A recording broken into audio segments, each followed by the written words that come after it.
Velkommen til introen om, hvordan man forstår sin varmepumpeberegning her hos Amarlo. Når du er gået ind på min Amarlo og er under rapport herovre, så vil du i toppen se sådan et nedbrud over, hvad det er, vi summerer. Man læser rapporten ud fra 3 eller 2 primære, og det er varmeforbruget, som du ser her, og installationen. Og så i Danmark, så har man en besparelse på grund af reduceret elafgift, så hvis du bruger over 4.000 kWh, så er der en ekstra besparelse, som vi også tæller med her. Hvis vi går ned og kigger, så har vi her et eksempel på en erstatning fra en gasfyr, så vi sammenligner altid, hvad vil det koste med en varmepumpe kontra et eller andet. Og det kan være, at du har gas, olie, piller, eller måske der er en eksisterende varmepumpe, eller fjernvarme. Det kan også være, at du har gas, og faktisk ved sammenligne med fjernvarme, så kan vi også lave en beregning på det. Der tager du bare fat i din rådgiver, så skal vi nok justere beregningen, så det passer med fjernvarme også. Alternativt kan du tjekke fjernvarmepriser.dk ud, der er også en beregning derinde. Så selve varmeforbruget, der tager vi prisen på mængden af gas, du bruger, og prisen på den aktuelle i de sidste 3 måneder. Og så ser vi, hvad den pris er, sammenligner med, hvor meget forbrug der er på el, og den aktuelle elpris, og så ser vi den pris værd. Der får du så en stor besparelse, og det er jo her varmepumpen virkelig gør sig gældende og slår de andre, fordi det er så billigt, da den kun bruger meget lidt energi i forhold til andre varmekilder.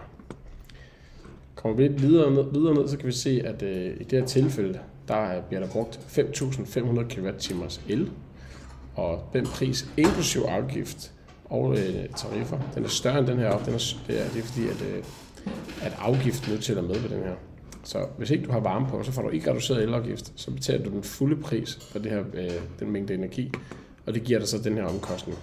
Har du varme på, så alt forbrug over de 4.000, altså det er dem her, der vil du betale mindre, og derfor har du en besparelse på de her 1.305 kroner. Det er jo værd til med os.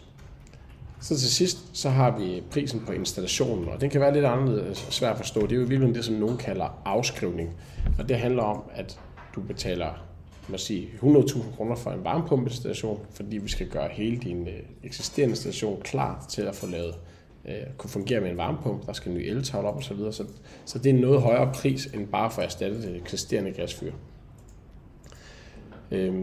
Det vil sige, at der kan du se her, at prisen på, lad os sige, et nyt gasfyr koster 40.000, og det holder 20 år. Det giver en pris per år i omkostninger på 2.000 kroner. Varmepumpen koster i det her tilfælde ca. 110.000, og det er så en udgift per år på omkring 5.500 kroner. Forskellen, altså den vi kigger op her, hvor vi ser varmepumpeinstallationen, koster mere per år. Og det er jo så meningen, at den skal opvejes af den besparelse, vi ser ovenover her. Og det er egentlig det, der er essensen af at kigge på beregninger, og det du skal sammenligne med. Så er der noget omkring CO2 også her, så man kan se, at der er en stor CO2-besparelse, men nu handler handler videoen her omkring den økonomiske beregning.